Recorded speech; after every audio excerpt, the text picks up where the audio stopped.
Every time that you attend a course at SMTC, there are specific documents that need to be uploaded into the student document folder prior to your arrival. Any document that contains your social security number, whether it's just the last 4 digits or the entire number, needs to be completely blacked out before you upload it into Blackboard. This video is going to show you how to safely and securely go through that process.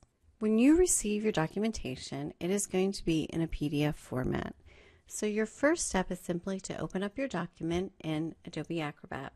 Once your document is open, you're going to come over to your social security number, come up to the top, select the highlighter tool, and you're going to left click, and then you're just simply going to come down and highlight your social security number. Once it's highlighted, you're going to right click, go down to properties, and once the box pops up, you're going to come over and change the color to black, and you're going to say OK.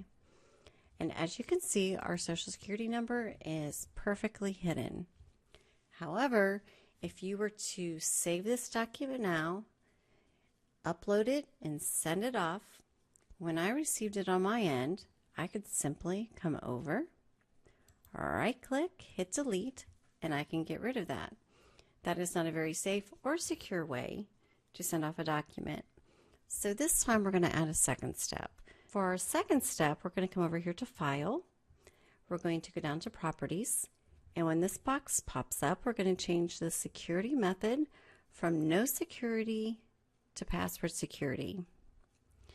And we're going to click Restrict Editing and Printing of the document. Okay, so we're going to change Printing Allowed to Yes, in case we need to make a copy, but we're going to ask that you leave Changes Allowed at None.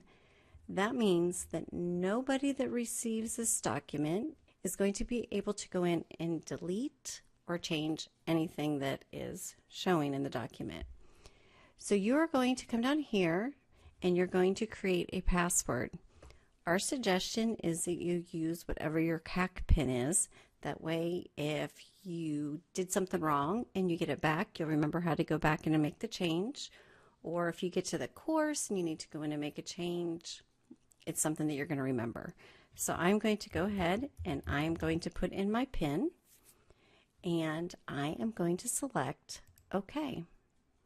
It's going to come up with the message saying that Adobe enforces the restrictions, and are you sure you want to do this? And I'm going to say yes, I'm sure. It's going to have me repeat my password, which again is my PIN for my CAC. I'm going to click OK, OK, and OK. So now I'm going to show you what this looks like. I'm going to come up here, I'm going to go to File, I'm going to go to Save As, and I'm going to save this on my desktop.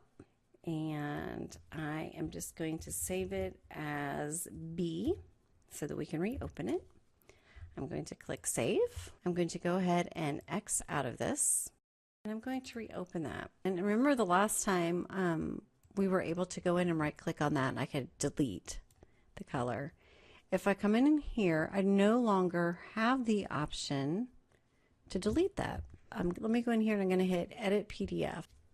And as you can see, when I try to edit it, it is going to come up and it's going to ask me for the password.